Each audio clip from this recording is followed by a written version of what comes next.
Hey, we're recording. We're recording on I want that both to be everything. on the podcast. I was going to purge all my C words. You're welcome, before we Dad. started. Purge all the C words. Purge all my C words. Oh, dear. You what? Go outside and do that. Yes, dear. Buy online by going to the Amazon.com banner at TomBarnardPodcast.com. They don't charge a penny more. A small portion of what they sell through our site helps support the show, and it's what keeps the show free for our listeners. Click and shop today on the Amazon banner at TomBarnardPodcast.com. Our very special guest today appearing at the Rick Bronson's House Comedy. I was going to bring up the website. I always bring up the website. Why didn't I bring up the website? Jay, Because you're stupid. Big J. Big J. It's not just Jay. Is that your legal name? Is that on your birth certificate? Big J? Big J. I had it changed like Rob Zombie. Okay, Now yeah. I'm Big J. It's the only way to do it. Zombie. Yeah, he left the group and then took the name with him. Yeah, and his name is legally Rob Zombie. It is? Yeah, his wife, her name now has to be Sherry Zombie. Oh, dear. He's a weird man. Have you ever think seen so? any of those movies that he's made? He's actually quite a docile, Yeah, he is a good quiet, removed guy, yeah. He's actually. But then those movies like House of a Thousand Corpses, that will make you want to. I don't watch those. It's a kinds cool of movies. flick. I have nightmares. Devil's about that kind of Rejects. stuff. See Devil's Rejects? Yeah. Fantastic. You Yeah. like it? I'm really into scary movies, but it's like it was It's a not good scary, movie. though. It's like a slasher film. Well, yeah, but I mean, it's the kind of thing where it's like, what is going on in this man's brain to like have these kind of ideas? You know, it's like a little weird. But I mean, his name is Rob Zombie, so Yeah. if but I mean, anybody's going to do it, it might as well be. you don't like horror movies? No, I do. I love horror movies.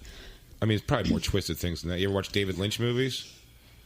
That guy's way more twisted, I think, than Rob Zombie. David Lynch, yeah, absolutely. I can't think of one. Now I know, that you I said can't that. think of I any. know I He have. He did Twin Peaks, but he also, as far as weird movies, he did Mulholland Drive. That's right. Okay. and that was Right. creepy and weird. That- I'm was not a great into like movie. all the like stupid Saw stuff. Lost Highway. That's like cartoonish horror So movies. stupid. Yeah. And like The Hills Have Eyes, that was just not okay. No. That was a remake. Did you ever see the original? No, I never saw the original because I saw the remake and I was like, I'm not into this. Yeah, the remakes are always terrible. Yeah, that's They true. tend to be. You know, it's really interesting. I just went to the House of Comedy website, and I was talking to Dave and Jay outside. And You've you're already right. been fired. No, your picture.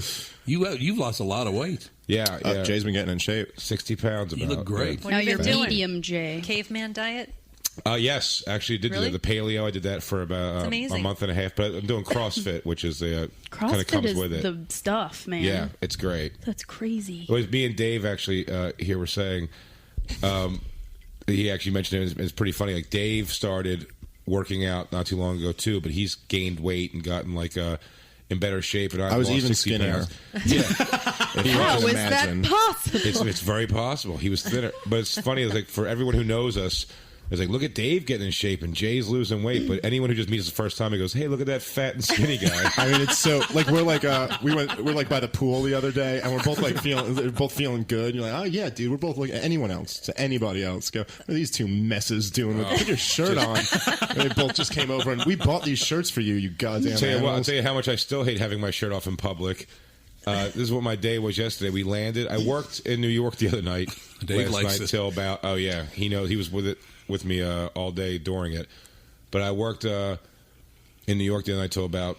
We got home at like 3 something in the morning, and then we were on a plane out to here by 6 in the morning. Oh God! Brutal. And then we had a layover. It was a whole process. And we get to the hotel. We relax.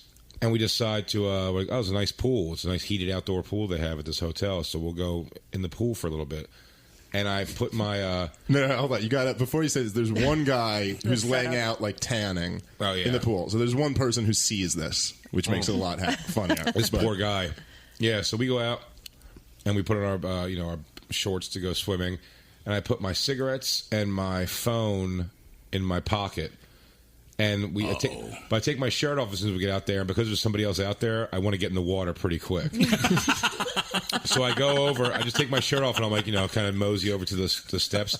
I start walking in. Now, if the water had been cold of any sort, I would have taken 5 minutes to get in the water. A slow process of stepping down on the steps. Sure. But I said, how heated can this pool be? And I stepped in my 2 feet. I said to Dave, "Oh my God, it's so warm!" And I start like walking very fast into the pool, and then the second my thighs hit the water, I was like, "Oh shit, my phone!" And turned around, and my iPhone was destroyed. Oh, geez. And then I had to go over to the mall and do that whole goofy process. And then it turns out my credit card was stopped because it got hacked at a store. Man. So they couldn't use a rough day. it was a really tough. And then, but the good news was there was 12 people at the show last night, so that really brought it all. That's good. If we were to bring it all together in 12 disinterested people At the least show. you have that. You're like, I like it here. Yeah. It's a fun place. I do love it Just here. wanted to go for a swim.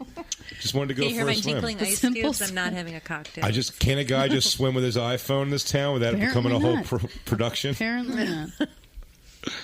Good So are you? I'm trying Are you there too? At Who are you? House of Comedy? And why are you you? here? I am. Who All the hell are right. you? I knew I was going to get put on the spot eventually. I am Jay's mechanic. I travel with him. No, I'm featuring for Jay.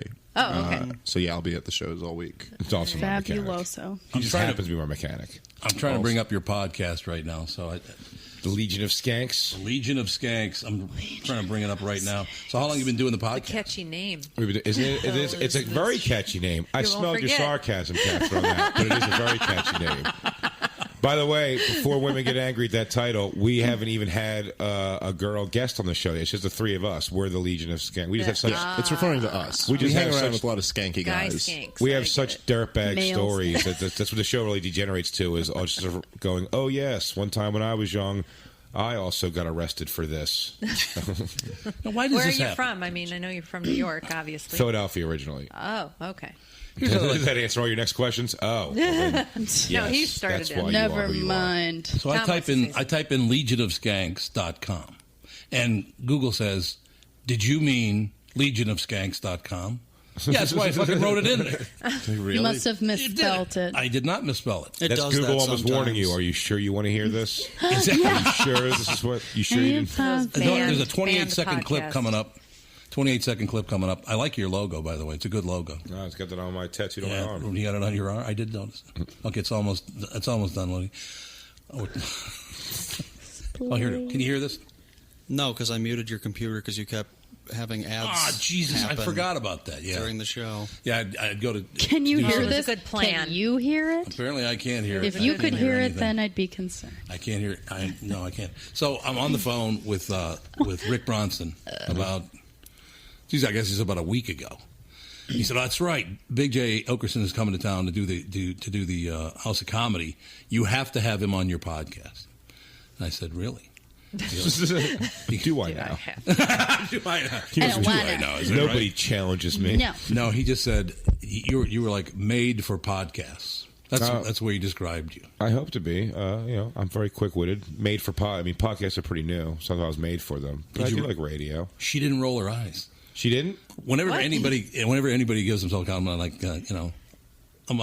I'm very witty. You know, it's Cy Amundsen. You know Cy at all? I'll be Cy the Amundsen. judge of that. He's in L.A. Really, really good stand-up comic. Yeah, very young guy. From Minnesota. He's like 6'4", really, really handsome, kind of like the Nordic. Or so And he's he funny? says. And he's funny. That usually doesn't come with funny. I know exactly what you mean. Usually, fat guy plight or outcast plight comes with funny. He's good looking and he's funny. Well, there goes the extra chicks that I was going to get. So he's sitting where Dave is now, and he says, "Yeah, well, some people in Los Angeles are telling me that I have leading man good looks." And Catherine rolled her eyes, and he goes, "Fuck you, Catherine." I know. He's mean. Mean. So I Because thought, he's cute. I He was thinks thinking- he can be mean. So now Big J sitting over there saying, "Well, I'm witty." I look over at Catherine. Thank God she's not rolling her eyes because you might have gone a little past "fuck you, Catherine." Well, he's a little scarier looking than Well, he's not Cy. scary A looking. little. I mean, a little. Attack you in your home in front of your family? No, but I What do mean, you mean? What are you rolling your eyes at? I am witty. see? I'll flip this whole place over. You've got that look about you. You know. Attack a It's housewife. got to he might headbutt a chick in the face.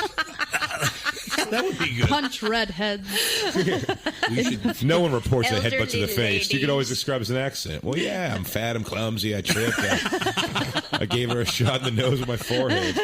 For Bradshaw and Bryant, Michael Bryant. Michael, what's up? Dealing with another case where a person gave a statement to the adjuster because they thought the person was really friendly. Is that a good idea? Well, the problem is they know the law when they call you up. And while you're trying to be fair and you're trying to get help, the reality is there are questions you get asked that the way you answer them make a big difference. And people put themselves in trouble. And when they aren't in trouble, they didn't do anything wrong. But suddenly the adjuster's got a statement that can blow up their case completely. What has caused people to be so untrustworthy, I guess is the best way I could put it? They take advantage. Well, insurance companies have hired adjusters whose job it is to deal with unrepresented people. So they're supposed to kind of lure them in, call them every day, see how they're doing, and people are like, oh, I'm doing pretty good. Where the reality is they've kind of adjusted to their problem that they've got going on. So it's not that they're completely better, but the way they say it gets to be a problem. And that's why having somebody who can explain your rights, represent you, make sure that you understand the law before you give a statement can make a big difference in your case. Michael Bryant, Bradshaw and Bryant. Let us take a second to talk about my bank. That would be North American Banking Company. If you own a business or are thinking about starting one, make sure to check out my friends at North American Banking Company. When your business is looking to capitalize on an opportunity to solve a problem, turn to their experts because they are locally owned and operated. Loan decisions are made here in the Twin Cities, not shipped out of state. This helps business owners expand with confidence. So if you're looking for a better banking experience, why not bank with my friends at North American Banking Company? Go to nabankco.com to learn more. Member FDIC, equal housing lender. So how long have you guys been going on? Now, you said you go on the road with David Tell quite a bit. Yeah. For the years that I was solely doing feature work, like opening for people, Right. I had like really the pleasure and the luck that the people that took an interest in me were David Tell and Patrice O'Neill, and I got to kind of see the country with those two guys doing it, and it's been fantastic. Like to learn from those two guys, I think both respectively the best at what they do. Like David Tell is the best like setup punch joke teller, and I thought Patrice O'Neill was just the best like bring you into his world, opinionated, like real. His style was just so unique into what it was, and I really always appreciated that. And to learn from both those guys is just so invaluable. Like, no question. We were outside. Look interesting. I'm taking pictures. Okay, thank you. Well, Dave has a leading man good looks. Well, now you look all, when you smile, you look cute. It'd be great if she rolls her look eyes mean. at Look mean. Big for J. the- Oakerson is cute. Look mean. That's right, Alex. Meet your new stepdad. Oh no, not again, Mom. I'm moving into the slave quarters in this house. Sick of you. Slave quarters. So we're outside and we're talking about certain people, and Patrice O'Neill's name came up. And because I don't really either enunciate or project all that well, he said, "Did you ever have Patrice on the show?" And I said, "God, isn't that terrible?" And you guys both go, "He was terrible?" I said, No. The fact that we lost him is terrible. Yeah, he's one of the funniest guys ever. Just a very, very sad Triple situation. chin, actually. What? I have a triple chin in the picture, Mom. How is that possible? I have no idea. There's a picture of it though. It's already been photoshopped It's already been- immediately. Exactly, What pictures David you're going Photoshop. Oh, I took it on my triple chin filter. There is one of those. Yeah. Oh, the Fat fat booth. app? Yeah, Have you fat. seen that? Weird. Is it in that in like the iPhoto thing? It's called one every of those- picture of me. It's just seriously. Somebody did that to me. They took a picture of me, and I'm like, ha ha ha, thanks. And then they put me through the fat app. Oh man, some fat chick Honestly, invented that. It was some really fat chick, brutal. angry fat chick. Like, I'm gonna get all these hot bitches. It's almost as cool as the Jared Allen app. You can put his facial hair on you. Oh boy! Oh, that's great news. The only good thing about the Minnesota Vikings, Jared Allen. That's about it. I love Jared Allen. Do you know we saw our first flight out here yesterday was hands down the most bizarre. First of all, it was one of those like real small planes where we couldn't sit in certain spots because the balance would be off. Oh, God in It was already heaven. really. I want to be like, they told us our delay. The delay was because they were having trouble balancing, so they had to put sandbags somewhere. Why would you announce that? Okay. Who fucking announces that? Okay. What airline What is airline this? is this? United. You think it's like we flew at like mom and pop Brooklyn's Yeah, Air yeah. or something. It's like no, this Tel is Aviv Air or No, something. I flew United. United to New York. New York? You know. Yes, That's New York, York and it is was for the like rest of the time of terrifying. year. They had these tiny little planes. One side only had one seat. I was like, Well, what yeah, we is had to go this? up first. very rarely done this where you board the plane on the runway like we're the Beatles. Yeah. It wasn't Conair? Thank you very much. No, but Are you sure you're not wrong and stupid? Are you positive? I did my eyes closed the entire boarding process. Delta sometimes has this Comair line, and they Yeah, run like those generic little tiny version. planes. Like if you go to Westchester, New York, you take that little tiny plane. Well, But it was to come out of the commuters. Yeah. Where were you coming from? What it was, we went from. It was a layover, so we went from New York to D.C. and then D.C. So the New York to D.C. was a short one, and that's what it was. Well, so from it was D.C. to here should be a good plane. It was. That we got a good plane from New York to DC. From New York to DC. Oh, okay. So you got it's some a commuter weird flight, so they had but the cast of members on this plane was like it should have been a TV show. There was 5 guys who were dressed like Noriega, like Manuel Noriega, like a foreign military was on our like the tan Generalissimo suits, a Mussolini, if you will, a bunch of with like very like Boy Scout Weeblos accreditations on them. Not just one, but 5 of them too. Yeah, like iron-on stars. It was, and then everybody else was Muslim. And then there was one blind black guy who would not sit down and just kept pacing the thing, going like, "I'm blind. He kept I trying can't see." to put his bag in the overhead. That it was like a completely full overhead, and he's just trying to shove this bag in. And there's like it's just not happening. And he wouldn't sit down. It was just very. He wouldn't sit down because he keeps asking for. He's like, I'm in 17A. I can't see. And the plane goes to row 11. I can't. Oh my God.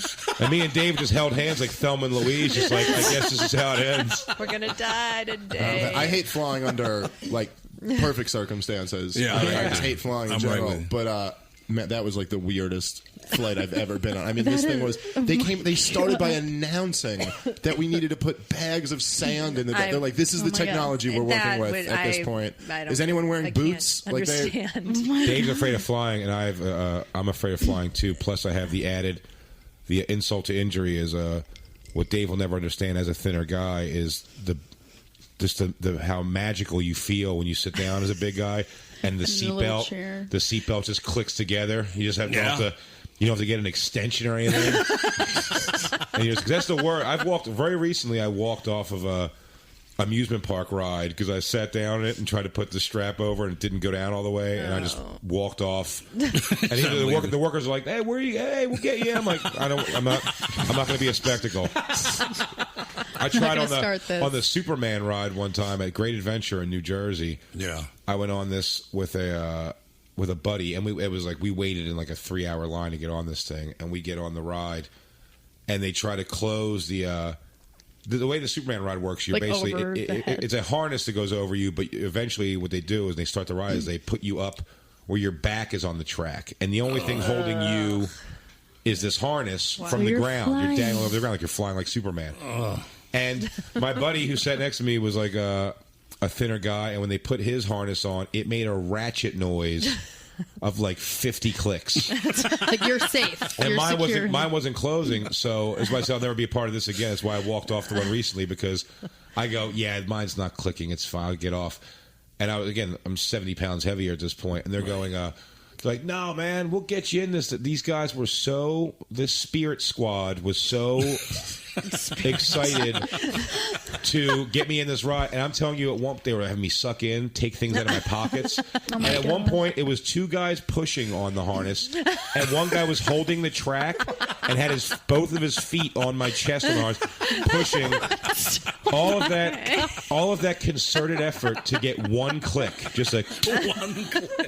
And the guy goes, "You're fine." No. And so they put it up where now I'm dangling, but we're still in the station house, and my thought was, I'm going to throw everything I got of my weight into this harness right now, because if I fall, I'd rather fall 2 feet right now. So I do it. I didn't fall out. But then the ride starts, and you start the ascension up, and all I could think in my head was, probably me throwing all my weight into it back there is what's going to make it open up right now. Yeah. And halfway up that as you're going up the first incline, I look over, I'm like, all right, just relax. Look over your buddy. He's going to be having a great time, and you're going to feel good about this. I look over, and he looks terrified. Oh, and his first words are, if you fall out, man, there's nothing I could do.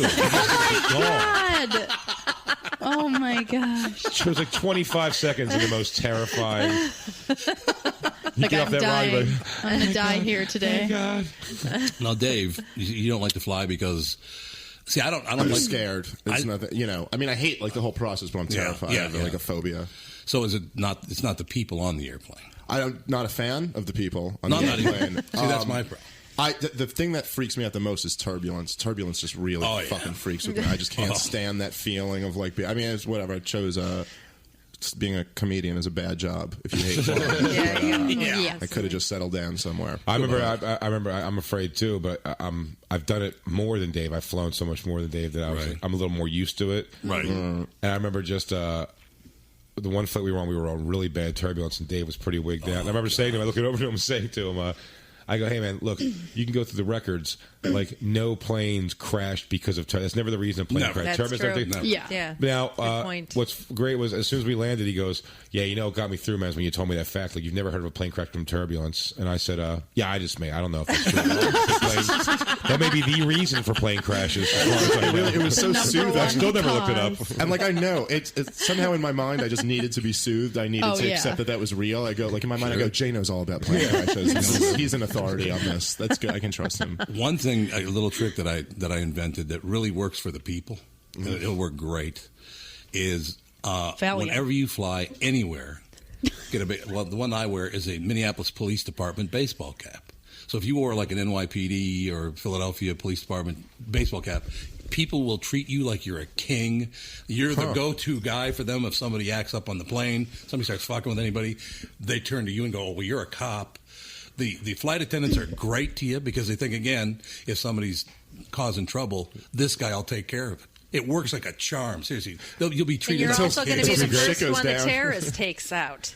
I hope it. Thanks, Mom. Thanks for that. I bought this I'm at a never fucking flying gift shop. again All with right? you ever again. It'd be great if through the years, Tom, you just like you got sick with fake police power. Like you started band lieutenanting in it. Oh my God. Hey, you want to be safe on this flight, young lady? You take me out. Let's go in the bathroom right now, officer. Hey. Actually, you, Big J, it'd be great. You should get a SWAT hat. Because you look like more like undercover or a SWAT guy. Why don't you get a Navy SEAL hat? Like, whatever. Well, we're off season. I got to get in shape before the new season of Navy SEAling. Navy sealing. That's we what get they to put up call with it. that, a lot of that, because of Jesse Ventura, our former governor.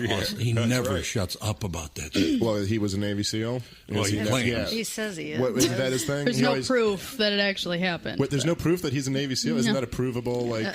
He was in the UDT, the Underwater Demolition Team, which is now part of that's the how Navy that's SEAL. his authority to know that 9/11 was an inside job, right? That's exactly right. It did happen underwater, I hear. Have you ever Where it all began. As someone who lived through In the those sea. attacks, they were underwater. Doesn't he live? Doesn't he spend like half his year now in Mexico? Yeah, he does. Something Doesn't even stay. stupid. Yeah, he like lives in Cancun. Yeah, he says, No. I live with the brown people. I mean, I go down there every day and they tell me what's going on, but you ever heard Me and my wife sleep in a leaf bed like Gilligan's Island. Have you ever seen James Adomian do his Jesse Ventura impression? No. You know James at all? Oh, he's great. Very, very funny guy. But Jesse Ventura. He puts on this fake wig with the long, scraggly hair hanging down. Everything's a conspiracy. How do we know this isn't a spaceship right here? Like you there, sir. You've got your hand on your left knee, which tells me that you knew all about JFK Jr.'s death. I mean, if you get a chance, it's on Hitler YouTube. was a Jew. Coming up on telling you. What the hell's the name of it again? Conspiracy theory? Yeah. Is that on still? Yeah, I think it's a I don't Sci-Fi Channel. Well, that I mean, there's a lot of money in that stuff. Was it PBS? They said that was one of their highest rated. They just did a documentary on 9/11 being an inside job. Like, Yeah. one of Oh, yeah. the truthers. People are, They like, say it's like all one of the about highest that. rated shows PBS has had in years. I mean, Really? there's a lot of money in that. People in that are stuff. all about that. that Alex whole Jones guy is conspiracy. huge, man. Yeah. He's there's people are into that Now, Big J, you grew up in Philadelphia, and Dave, you grew up where? in Brooklyn. In Brooklyn. Okay. So, and how old are you? I'm 29. See, right? You said all nervous, like a girl was getting cast in a porno. How old's too old? I don't know. What do you want me to be? 29. Whatever you want, Daddy. My first time. I guess that was. So, I mean, Now I'm so uncomfortable. you were a teenager in high school when 9/11 happened. I was a senior in high school. I cut class to go like watch the towers burn. Yeah, it was pretty weird. Burn a tower party. Yeah, I don't know why I just did that. First off, hand motions on a podcast don't do much for the listeners. But this is, and by the way, if anyone could see it, I just made the most retarded. Yeah, I checked out the whole. This is cascading. This is terrorist attack. It's a whole fluttery finger you thing. pronounce like rain. I thought with your hands. so where I live in Brooklyn is like not too far over the bridge, and all the subways got shut down because the World Trade Center is like a big subway. Right. So there were people just walking over the bridge, just covered like head to toe in like soot. And I had my little brother at the time, very young. He was like 5 in like kindergarten, and I went to go grab him from school, and I just remember literally walking down the streets. It was such a weird like atmosphere where everyone in New York is like, 9/11 just happened, and this is crazy. No one thought America could be attacked. And I was pushing my little brother like in his stroller, and he was just like slamming 2 cars together, just having like the time of his life. I had just such a great moment of like the innocence of a child. Yeah. Like he was just like had a little toy plane in a toy building. And it was like smash, smash, smash. Yeah, just oblivious. Yay, 9/11 day. Yeah. Well, a 5-year-old, it's. Thank God they don't know what's going on. Yeah. But still, to this day, when you ask him at 9/11, he's like, "Oh, it was so badass." This guy has no idea. No, he's grown into quite an evil person, but at the time, it was innocent. If we found a bunch of dead cats under his bed, and long story. He's in this institution right now. So, Legion of Skanks, tell us about your podcast. So, what the 2 of you do it, and there's one more person? Yeah, our friend Louis J. Gomez. I don't know why he thinks that J is so important. I guess because Louis Gomez is probably the Hispanic equivalent of like John Doe of some sort. I'm Dave Smith. We do Dave Smith, which was choice. We always said that was choice 2 for an unidentified dead body. A Dave Smith. We got a Dave Smith over here. That's probably true. Oh yes, it's very true. But it's 3 of us have been friends now for a long time, so. We decided to put together. We have so many stories together, and so many stories of what creeps we've been through our lives that we just kind of get together and just kind of free form and spark it up and see what comes up. And we've learned a lot about each other on the show. There's been huge fights. Really? Yeah. A few times. Blinding racism has been a topic. Well, we can talk about that. We did a good racism episode, and we brought in our buddy Nate Bargatze, who's a hilarious comedian, but he's just from Tennessee, and that accent's always going to make it a little more racist. Yeah. Especially when you have that accent and you start sentences with I don't hate black people, but... Where are you going to go with that?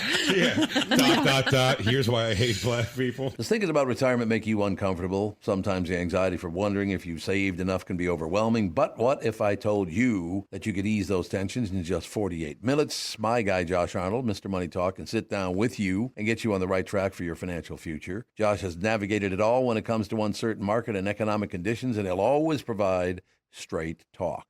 Never sugar-coated advice on how to reach the finish line with your retirement goals. Don't let your financial worries give you an ulcer or keep you from calling Josh right now. His 48-minute no-obligation consultation could be just what you need to feel better about your future. Call Josh today at 952-925-5608. Set up your free 48-minute no-obligation consultation. That's 952-925-5608. Investment services offered by Josh Arnold Investment Consultant, LLC Security Investment Advisor. Past performance is no guarantee of future results. All investments must involve risk. You know that. All comments and opinions of Josh Arnold's do not constitute investment advice. I am a paid endorser. The past several years have been the craziest in the history of the car business. The pandemic, supply chain and chip issues, all causing extreme inventory shortages that led to, predatory pricing. Some dealers charge thousands of dollars over MSRP. We never played that game. I'm Jim Paul of Valley Buick GMC. We knew that would leave a bad taste in a customer's mouth. More importantly, from an integrity standpoint, it was just wrong. So what about the current market? Inventory and pricing. Valley has their best inventory in years. Really all the Buick and GMC models. Even the previously hard-to-find Yukons, HD pickups, and Hummer EVs. Plenty of deep discounts. Many with factory rebates and low-interest financing. Then it's a good time to buy? It's a great time. We're welcoming our previous customers back, as well as anyone else that felt the treatment just didn't feel right the last time somewhere else. Valley Buick GMC in Apple Valley and Hastings, or valleycardealers.com. Car buying without the bad aftertaste. You know, it's interesting. I was reading a story a couple of days ago with Kanye West talking about Kim Kardashian as his perfect bitch. Mm-hmm. That's what he calls her, the perfect bitch, right? Yeah. Well, some of us still haven't found our perfect bitch. So. He's been lucky. Lucky guy. Tom, come on, man. He's a little lucky. Okay, right I'm now. sorry. But I'm reading the story, and again, this is a podcast. You can say whatever you want on the podcast. On podcasts. No, there's no FCC regulation or anything. But I'm reading the story, and he said, well, I call her a perfect bitch like I would call a boom, and there's the N-word. And I'm thinking, he's saying it, and I'm reading it, but I'm still not going to say it. You know what I mean? I think you should call her the N-word. Just call her the N-word. She's my perfect N-word. But what? What's your opinion of that? I mean, he said it. I'm just reading it, but still, it's like, ugh. Should you be able to say it, you're saying? Yeah, I don't... He should be able to say whatever he wants to say. I think it's kind of crazy that in 2012, a chick who's like established her own thing would accept being called some dude's bitch. I don't know. That's crazy. Good point. Yeah. Like, I always, it's funny. I do find that like as a. That's one thing I've never caught on with. Like as far as like the vernacular, like I've never caught on to calling girls like bitches. And it's not even like a super like. I'd love to say it's like it's my deep rooted respect, and I don't know if it is, but it might be like on a subconscious level because I was raised very long by my grandma and my mom. So I was very like heavily woman influenced in my life at a young age. But I just never. It feels awkward to say it. You know what I mean? Yeah, it's not like it wouldn't something that would flow out of my mouth. It's awkward for everyone. Yeah, but really? No, sure, in a public forum. But I mean, if I'm under the group of buddies. Yeah, I've never been like, hey, we're going over to this place. I've never been like, is there a bunch of bitches there? This is the way I talk. I've just never talked that way. You can tell. It sounds phony. It sounds almost like wiggery to like say. Yeah. It sounds like It sounds dumb if it unless makes it's sense, in a song. If it makes sense in that capacity, with just guys talking, like I'm actually would probably be more prone to use a much more degrading or funnier choice of word. But like, if I just saying the word, I would say like, are there a lot of like, I'd say chicks there or girls? Right. I've never used bitches as the as a choice of term. How old are you, Big J? I'm 35 almost. So because there's a new, like you guys, this current era of stand-up comedians, almost every guy or woman, guy, I have on the podcast, which is like, we're going to talk tomorrow on the radio show, KQRS. Mm-hmm. So it's like Big J comes in, he's here for 10 minutes, he's funny, and then he leaves. But here, I get to hear you say things like that. Yeah. Almost every guy in your age range, say 28 to 40, they all feel the same way. We just talked about that yesterday. The guys do not like it when women are degraded. And I think that's one of the reasons why your era of comedy is very funny. There was a while there when, after you lose like Richard Pryor, then where do you go? And there are some funny guys, don't get me wrong. But there was a space between Richard Pryor and you guys that wasn't all that funny. You see what I'm saying? Yeah, I think there's always like ups and downs, but like it's moving. It's like if you follow like a stock that's moving up, but there's peaks and valleys. So it goes back. There's like one step back, two steps forward. I always think like as great as like Chappelle, as great as like Pryor and Carlin were. I think like the level Chappelle took it to is like beyond what anyone's taken it to. So it's but it's because he stands on the shoulders of like the guys who came before him. So I think there'll always be a great comic, and the great comic of this time should always be like better than. Like, he should take it to the next level. Yeah. Just the same way that, like, a physicist should figure out some crazier shit than Isaac Newton figured out, doing some physics better. Yeah, he should do some physics better, You know what I'm saying? I think what's very, like, what I try to do, especially the people I've kind of watched, is have, like, it's not even about, like not degrading women or anything like that. It's like, I'll degrade whoever in my story. My stuff's very honest, like, to me. So I don't make blanket generalizations, like... Stupid bitches, dude. But I don't know. But it's like if in my story there's a girl who did something stupid, like I would discuss that. You know what I mean? Like so I don't pull punches at all. Like I'm pretty raw actually on stage, but it is all in honesty. Like I would. No, I understand that. I would stick up for whoever you need to be stuck up for. I do think there is a different type of like when Phyllis Diller passed away, what everyone kept talking about was how far we've come with female comedians and how female comedians had to like dress up in this like ridiculous way back then to be goofy. But there is the sluttiness of our generation, I think, puts a lot of pressure on women. That's a whole different type of pressure. Yeah, like nowadays, if you're like a famous chick, you have to like. It's almost like having a picture with like your titties covered by hands or thong shots or whatever. That's just like expected from everyone. And I think a lot of the female comics today, not naming any names, but they do tend to like. It's like being a cute chick who's willing to put booty shorts on should have nothing to do with being like a talented female comedian. Right. But it does have something to do. It does have something to do with it. No, you know what I mean? that's and like, very true. So there's a whole different thing that chicks have to go through now. Like my grandmother never had to worry about like being sexualized. You're not going to say cover her titties. I just because my grandma wasn't taking any booty short shots. No, I got a picture over my phone. You know what I'm saying? I mean, it was that one. This Does is look great. an interesting take listening to you guys because I mean it's true. You watch I have Alex here.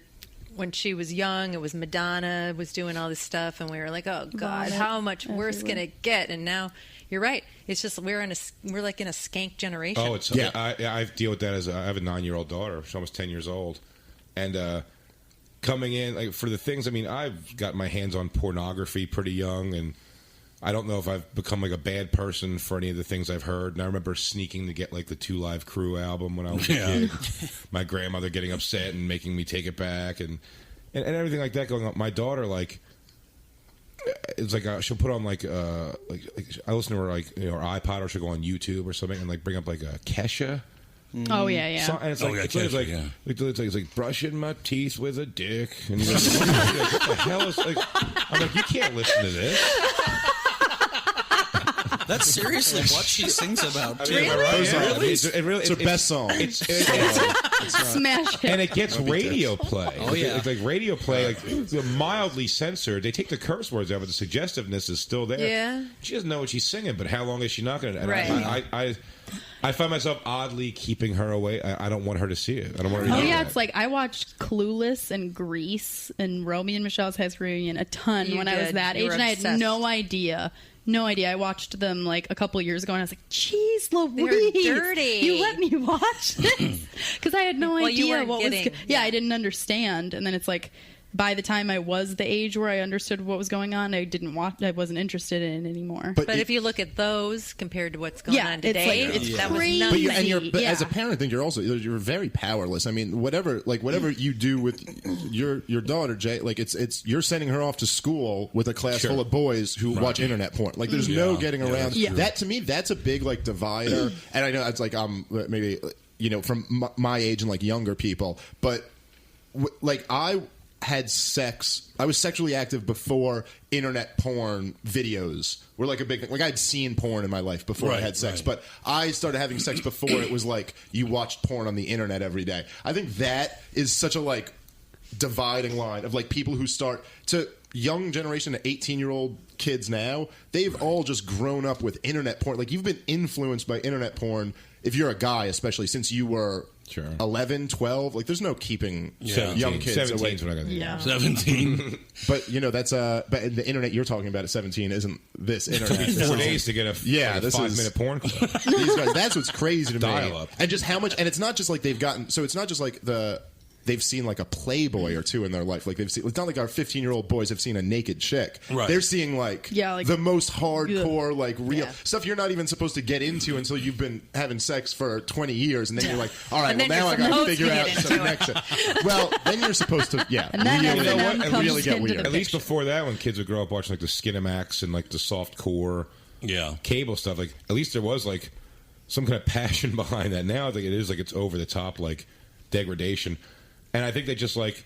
By the way, I think you could do whatever you want sexually if it's someone you're with or you're into. I mean, like as gross as you want to get, but like, what's shocking to me now is like at the young age of girls are doing like really over the top stuff. That it does affect me. Like I said, whereas I have comedy driven by tons of stories of the deviance and the crazy shit I've done. When I look at my daughter, like what a young an age now where she's introduced to stuff that's just so far beyond anything you should worry about. Like I think girls aren't even thinking about emotion driven sex until like in their 20s. Like, but from 13 sometimes now to whatever, they're doing things. I remember my brother, who's younger than me, he's 21 now, but when he was in high school, it was when they were doing the thing where the girls the girls wear bracelets. Do you ever remember that, the colored bracelets? Yeah. I do. And you'd break off like the white bracelet. It was like she has to. You broke off her white, but she has to blow you in the bathroom. And they were like doing it. They would like adhere to these like rules. And it's like the fact you can even like that blows my mind. So with my daughter, what I do try to do is I try not to shelter her too much, rather than to just explain. Like I don't like I curse. I have a very foul mouth, so she hears me curse. She knows she's not allowed to. Like she gets that. Right. I take her to see. I'm very liberal with the movies I let her watch. I don't let her watch like gratuitous sex or over the top like nudity of any way. Right. But if like the problem is like if it's a comedy where there's like cursing, like right, if she gets it, like I think she has an overdeveloped sense of humor. I do believe that. So it's like I think she gets it to a degree, and I don't like try to shelter her too much. But again, like with a song like Kesha and music like that, where it's like over the top, like whorish sexuality. I don't think there's any. I can't believe it's like taken over so much. It's so accepted. It's It's crazy. It's just so accepted. Like you go to a high school basketball game and they're at halftime playing like Lil Wayne songs, like to the parents at a high school. They're playing a song that's like, get your ass on that stripper pole. It's like, are we all cool with this now? I know. I mean, I know we're all supposed to be all sophisticated and move in that direction, I guess. But I think that the kids are missing out on having a childhood. I agree. It's that's why and it's really Feel unnecessary. bad. I remember like when I was like 16 and I like a bunch of my friends had already had sex and I hadn't, and I remember that pressure, man, of feeling like oof, like it was so important to me to lose my virginity. It was like I gotta get laid. It's like so important because a few of my friends have, and it's such. And looking back on it, I mean, it's like, is there anything less important than whether you lose your virginity at 18 or fucking 20 or 20? But only who cares? You're gonna have plenty of time to be a whore. Right. Just be a kid for a little bit. The rest of your life. But only being like 5-6 years older than Dave. What I find bizarre about that even is when I was 14, I remember distinctly buying my last 2 G.I. Joe figures and playing with and being like and feeling when I opened the packages and started doing whatever with them. I remember saying to myself, I was like, I can't like do this anymore. Where now though I see a 14 years old, you see a kid playing basketball and the way they curse and like they're making out with their girlfriend and like grabbing their cell phone and like, what's up, motherfucker? And just like it's like, wow, like I know. There's just so weird. There's no regard for it. Yeah, exactly. Like everyone's in a rush to get old, and I think, again, I know I'm 35. I know it's not like old, but like it is amazing how it does feel like yesterday I was 17. So you realize it goes so fast. You're like, the fact that my daughter's almost 10 years old blows my mind. It seems like yesterday that. So you realize as you get older, like time moves fast, and you start not wanting to be older, and it becomes like a scary thing, So it's like you want to let them hold on to that as long as possible. My daughter cheerleads, and. They basically they're the young kids, so they do like the junior cheerleading. But they go to these games where they dance with the high school cheerleaders, and the high school cheerleaders are doing things that like I can't believe. I mean, like obnoxious, like to the point where and again, like I'm a human being, so I'm looking at I'm looking up like these 16, 17-year-old girls like they're really doing it like it's grotesque. I know. Oh yeah. It's not grotesque. Like if you were showing adults doing that on the internet, like I'd, excuse myself to the bathroom, Dave, and I'm gonna go look at my emails on my laptop, I would say. Yeah. And then masturbate with the volume very low. But to those things, but I don't know. Live, it seems very like it's like they're genuinely 16 years old. It's pretty gross. Let us take a second to talk about my bank. That would be North American Banking Company. If you own a business or are thinking about starting one, make sure to check out my friends at North American Banking Company. When your business is looking to capitalize on an opportunity to solve a problem, turn to their experts because they're locally owned and operated. Loan decisions are made here in the Twin Cities, not shipped out of state. This helps business owners expand with confidence. So if you're looking for a better banking experience, why not bank with my friends at North American Banking Company? Go to nabankco.com to learn more. Member FDIC, equal housing lender. Does thinking about retirement make you uncomfortable? Sometimes the anxiety for wondering if you've saved enough can be overwhelming. But what if I told you that you could ease those tensions in just 48 minutes? My guy, Josh Arnold, Mr. Money Talk, can sit down with you and get you on the right track for your financial future. Josh has navigated it all when it comes to uncertain market and economic conditions, and he'll always provide straight talk. Never sugar-coated advice on how to reach the finish line with your retirement goals. Don't let your financial worries give you an ulcer or keep you from calling Josh right now. His 48-minute no-obligation consultation could be just what you need to feel better about your future. Call Josh today at 952-925-5608. Set up your free 48-minute no-obligation consultation. That's 952-925-5608. Investment services offered by Josh Arnold Investment Consultant, LLC Security Investment Advisor. Past performance is no guarantee of future results. All investments must involve risk. You know that. All comments and opinions of Josh Arnold's do not constitute investment advice. I am a paid endorser. With bags. He's okay. Oh, yeah, now. he needs someone to help him carry the stuff in. All right. Well, I'll head out. Bye. Good to talk to you. Catherine, See you in a you little were while. awesome. I hope I changed your opinion of the youth of today with my I don't call women bitches. The 35-year-old youth of today. If all the girls leave the room, the first thing I'm going to do is like, Tom, let's go out tonight and get some bitches. He's doing the shoulder move with it, by the way. You can't see it on the podcast, but I shimmy shaked it. Shimmy shake. That was for Kanye. Get some bitches.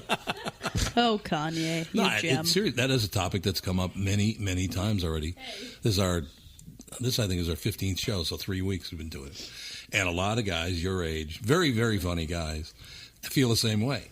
It's just, the reason I have a problem with it, it's a cheap, easy humor and a cheap, easy way to live. Oh, I mean, yeah. Do you have any, imagination whatsoever? Oh, let's go with the obvious humor. Sure. You know what I'm saying? Sure. I like to piss Boring. people off, but Yeah. but if I do, it's got to be something like it's at least rooted in what I genuinely believe. I did Late Night with Jimmy Fallon a couple weeks ago, and I got just an onslaught of hate mail after I did it, which was fine. Yeah, because I'm from Philadelphia. I'm an Eagles fan. Right. And I did a joke about Michael Vick, saying that I go he's terrible. I disclaimer it. Somebody's done terrible things, and he's an awful. The dog fighting is terrible. I'm against it. I'm not behind that at all. But he's on my team, so whatever. And I go. So when he's on my team, every time he scores a touchdown, I'll throw him a dog and let him tear it apart like a werewolf in the end zone. And if he wins the Super Bowl, I'll mail him a box of puppies and a photograph of me shushing. And I got so much hate, man. It's like it's so ridiculous. Like, yeah, it's a joke. And one person, a lady, sent me an email of like pictures of mutilated dogs, and like this is what happens after dog fights, and it's like, is this what happens after jokes about dog fights? What blows my mind about that is exactly that. I go, are you doing this to prove to me that dog fighting is terrible? Like, I'm quite aware. I've also said I've said the word rape on stage. I'm not pro rape. Like, it doesn't work that way. You're making like a joke about something. You know what I mean? Like, it's amazing how personal people take it. So it's like I do like to push the envelope, but I just wouldn't say anything I didn't like really believe. Well, I asked a question on, and I'm not a very political guy. I don't lean one way or the other necessarily. I think they're all full of shit, to tell you the truth. Sure. Mm-hmm. But this thing that happened last night at the DNC, where they wouldn't, a lot of people in the audience didn't want to acknowledge Jerusalem. Right. I didn't hear about that. Yeah, last night they didn't want to. They didn't want to include the word God in their platform, and they didn't want to acknowledge Jerusalem as the capital of Israel. So I tweeted last night, how can any self-respecting Jew ever vote for this party? Right? Well, the party came in. Christ. The party came in though, and Did you eat made shit them. for Made them. them. But no, it is a good point that you go like to a Jewish people, like, this is the base of the Democrats. Like, this is what they want. You know, this is what they want. It is a. Did you eat shit for that? Oh, Jesus Christ! It was. You fucking warmonger. Did you even get shit for the word Jew? Some people even come in and goes like, just like, Jew? What a weird way to some put Jew. people get really touchy about the. Yeah, they do get semantics about that semantics now, that whole deal. In that situation, another guy, one time, and I don't know how this happened, but it was one of my first times that I sent an email. It was that long ago. And if you can picture the keyboard, well, you got a keyboard right there. You were trying to talk about the country of Niger. If you've ever seen a and it didn't work out? Oh. No, this guy I worked with, nice young Jewish boy named Mike Gelfand, right? So I typed this email up to him, and I typed it up in letter form, because at that time I didn't know you're supposed to just write the shit down and get over it. Right. Just move on. So I put, Dear Mike and blah, blah, blah, to write a letter for it. I finish it. I send it to him. And he emails me back, what the fuck is wrong with you? Because look at the keyboard, how close the K is to the M.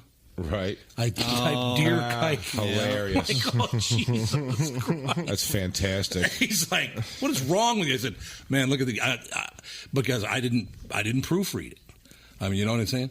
But early email mistakes. But I got you're an anti-Semite. No, I'm trying to defend Israel here. It's pretty tough to be an anti-Semite defending Israel. Well, they also always jump to like, you want to bomb Iran or something. We're like, whoa. I've never said that, you know. No, I was a warmonger. No, I just basically asking somebody about their vote. I'm not talking about going to war with anyone. By the way, every text I send to Dave from now is going to start with Dear Kike. That's going to be tougher to get away with, by the way. Dear Kike, I'll be outside in 5 minutes. I'm sorry. It's, the K and the M are really close together. My name is Mike. Mine's Dave. My name is Dave. It's not going to work for me. No, but another thing, the question I like to ask people is, you guys, we had talked about Twitter and Facebook and all that stuff, and Jay, you're not that into it. Or? I'm trying. You're trying. I'm actually trying to get back. I use to promote the podcast and promote gigs as best I can, but when I think of something funny during the day, I generally am going to go on stage that night, so I'm like, I'll go. I don't know if I never. My first thought is never get this out to the world, like in a tweet format, in the written words. There's no inflection. You can't tell. That's exactly right. And I hate that even with texting to a degree. Yeah. So, but I'm trying to get better at it. I know it's a highly valuable. It is. And I think I do. I do think of something funny that I do put out there. Well, you can just deliver your opinion as well. Yeah. Now, Dave, do you? I'm not great at it. I'm like Jad. I've been trying to pick it up because it's just so like necessary now to develop like your Twitter file. I mean, I do think like overall the whole. How fucking cool is just this? Like, just what you do. The fact that you're like been in radio for years, and now you can just kind of do your own thing. I mean, it's awesome. Great. The internet and everything about it is a crazy, awesome thing. But it does kind of suck for comedy that it seems like the game is all about instead of like who's the funniest, it's become like who's the best at self-promoting on Twitter and or has a YouTube video. So like the craft of stand-up comedy, I feel like has been somewhat pushed into the corner. The business has usurped the the talent. Well, that's how it is with like pretty much everything now. Sure. Like, yeah, I went to it's school, bigger than comedy. Yeah, right. I went to school for fashion merchandising. Everybody's like, do you have a blog and a Twitter and your business Facebook page? And I tried to do it for a while, and I was like, I don't like myself that much. Like, I don't think I'm like this interesting, Right, it's very narcissistically rewarding. Yeah, I'm like, I don't. However, I mean, I like myself is not what I'm trying to say, but I'm like, I'm not like, oh, look how interesting I am, and everything I have to say is so great. Like, I don't get that. Tracy Morgan said something to me a long time ago, and he was right. He goes, it's show business, but how many letters are in business? How many letters are in show? Yeah. It's like, which one's more important? And then he told you don't have a gay kid, and then he left. He did, and then he don't left. have a gay kid, and then he set my shoes on fire and just ran into the night. Weird. He's a weird guy. Yeah, he is a weird guy. Yeah. You ever interview Tracy? Oh yeah, I bet that's got to be. It's not easy. He can pull it together. Let me tell you something. I almost don't know who the real Tracy is because he pulls it together somehow to learn scripts and be on Saturday Night Live and in 30 Rock, and he knows the script and he acts the scenes. And then I've never met a more erratic. I mean, he'll show up in a Lamborghini one day and be like, Jay Boogie, I'm going to produce your hour special. And then like a year later, I bump into him again and... he just tosses his keys to like a random dude that's there. Like, he just pulls up and tosses his keys to someone, and they're always so taken back that they just hold them. Yeah, like, I guess I'm holding Tracy Morgan's keys. Like, you wonder what he's like at home. He's probably like just the most boring, normal guy. I don't know. He is erratic. No, I'm sure it's it's all over the place. Yeah. There's no doubt about He'll come to me and he goes, Jay, I remember when you came to New York and you came on my doorstep with your bags. You're like, Tracy, help me out. And then look where you at now. And you're like, I never had. Like, I met you after I've been doing comedy for a significant amount of time. Like, I didn't know you when I first started comedy. That is really true. That is really true. There's no question about that. When you do start tweeting and doing Facebook and all that stuff, and maybe you've already gotten this on your podcast, but they do like iTunes does ratings and reviews and all that kind of stuff, and there are a few on there. Because for 27 years doing the same morning show, the same radio station, I have some people that don't like me. It's just the way it is. Great. Are those the most fun people, though? Sometimes. Except when they tell you, I might come over there. The death threats aren't that great. Oh, no, yeah. But I'm sorry, I'll stop sending them. All right, thank you. But and this, you will run into this. Here's my review of your podcast. I wanted to hate your podcast, so I downloaded your podcast. I fucking hate it. It's like, what? What is your point? Why? I wanted to hate it, and then I went through with it. I was able to hate it. I followed. I made the commitment. I hate you. Just wanted your day to be a little shittier. Goodbye. Yeah. Oh, it's a. Once you do jump on Twitter, because you will piss people off. Sure, I have no doubt about it. And they will just keep trying to send you tweets of what a fucking asshole you are, and I hate your guts. And I'm like, here's my take on this: is if I think you're an asshole, I'm not following you on Twitter. You're an asshole. Yeah, it's ridiculous. Yeah. Like, I stopped following John Mayer on Twitter because he's an asshole. People, he got weird. John Mayer got weird. He did. He got really weird. He could come around doing comedy for a little while, and I'd bullshit with him, and he was like friendly with some other people I knew and like he was, and then very quickly it was like an overnight. Once he became like a tabloid sensation, like he really became like. He would go on stage, like he had like jokes when he first started doing it. He was trying to do stand-up comedy, John Mayer, for a while, right? Mm-hmm. And then he started getting on stage, and his things would be like, "Well, when you fucked as many 12s as I have, fucking a 10 doesn't even seem fun anymore." And you're like, oh, like who relates to that? You trying to get me on your team, buddy? You know, Dave Chappelle tried to give him a big break in comedy. It was after that. It was after that he started doing stand-up. No, yeah, he did. He did. He had him on the Chappelle show a couple times. He did. Tried to give him It's too bad that Chappelle was just in town about a month ago. He does these things where he just shows up now. I know, yeah. Books the theater. Believe me, I know. I've been reduced to guest spot from headliner several times. They're right. Yeah. Chappelle just came and he wants to do the weekend. Yeah. Great. We'll still pay you. I heard it's not that good though. He's erratic. The guy is he literally is like, you go in his basement. I'm sure there's like a Beautiful Mind fucking thing happening down there with newspaper clippings. Right. I think he's so good and so brilliant that he's actually just like gone off the deep end a little bit. But I've spent ample time with him before, and like he's a smart guy. He's reserved.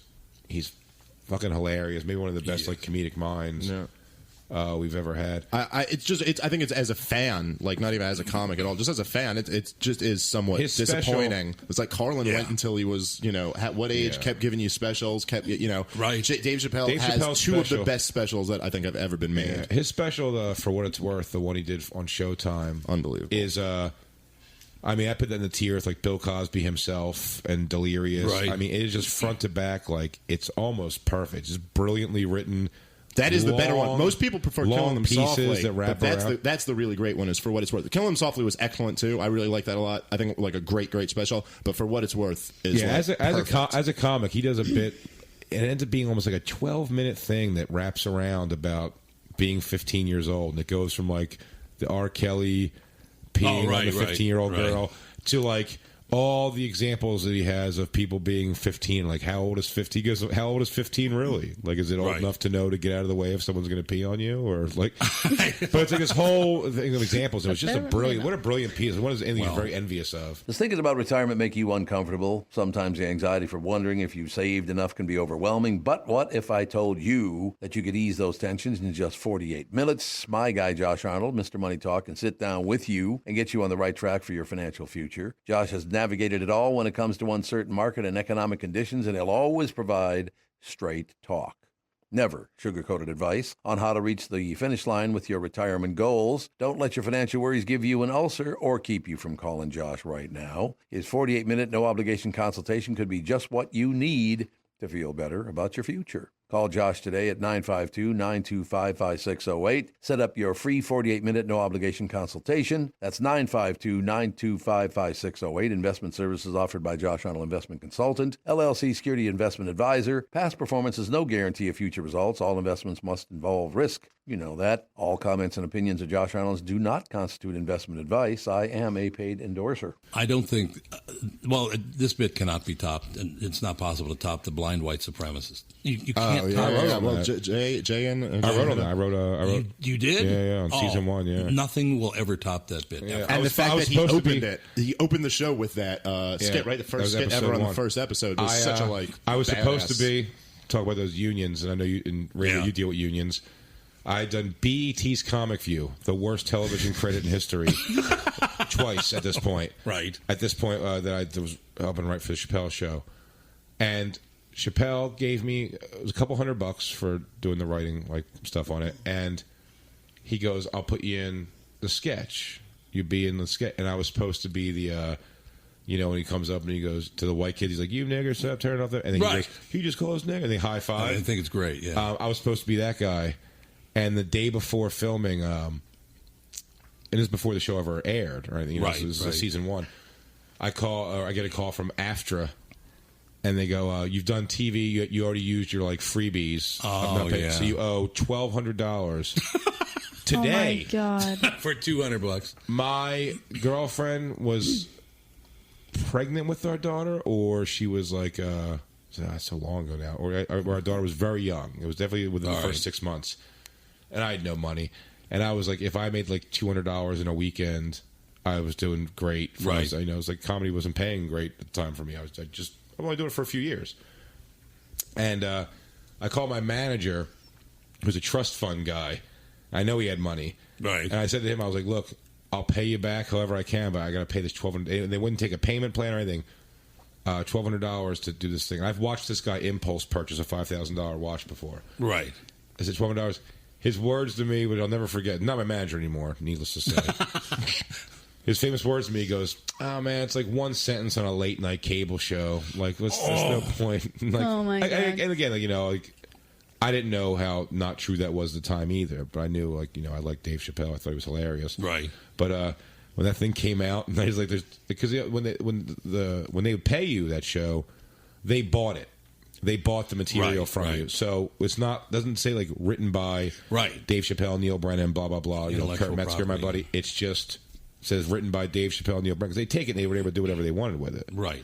But yeah, man, that was such a bump. But what a brilliant sketch. Yeah, I mean, I didn't write the sketch like it's not my brainchild. Like I did punch ups on it and stuff like that. So. But still, I mean, brilliant for a guy like me now sitting here, I had no idea that you wrote on that bit. No. So it's a great moment just to talk about this with somebody who was one of the writers on it, because it will never be topped on television. That bit will never be topped. Yeah, it was good. It was really fun. It was really funny. It was ballsy. It was a really ballsy. That show, just in general, by the way, there's never been. I mean, any sketch show. I'm a huge Saturday Night Live fan. I grew up loving Saturday Night Live. Saturday Night Live, the percentage of funny to unfunny skits, I mean, maybe 30% are funny, and then you just kind of like fast forward through the other side. It's like, they're doing something dumb. Chappelle's show was like 95%. There's never been a sketch show like that, where like almost everything was good. They're grasping now. My buddy Kurt, Kurt Metzger, who's a hilarious comic, and he actually wrote the entire sketch for Chappelle's show,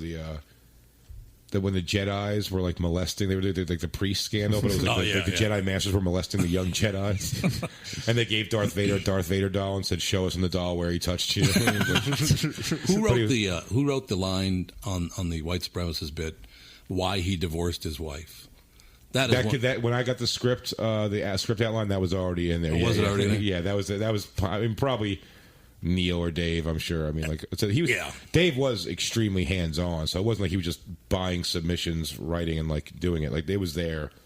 Those two had a chemistry that obviously now is no longer. But right, unfortunately. Oh, I do have to mention that you're tonight, tomorrow night, and Saturday night. You guys are both at Rick Bronson's House of Comedy. We're here to do a comedy. I forgot. The House of Comedy tonight, tomorrow night, and Saturday night. Big J. Oakerson, Dave Smith, both be there. You like Dave or David? Dave. A lot of Jews go with David, David. He's trying to run from his Judaism. I'm trying to, assimilate. David. It's just a good name for David. David, get in here and take your oboe lessons. No, I got the early word on you guys from Rick was tremendous. He was like, "Oh no, you definitely have to have them on the podcast." That was a blast. I enjoyed you having us in. Oh, like I said, it's just a thrill to talk to young guys. The things that you say, and it's not just because my wife and daughter are here. You guys tell by looking at you that you're not making this up as you go along. I just think comedy has made a big leap forward in the past few years because of guys like you and Cy Amundsen and all kinds of people. Thank you, man. Because it's not that same old shit humor about how misogyny is not funny to me. I mean, it's just not. It's not Well, certainly not just simply saying something misogynistic isn't funny. I mean, Right. like if you can really dive into like what misogyny is, get something like if you really get into the concept, you can find funny. But to just say something politically incorrect on its own isn't.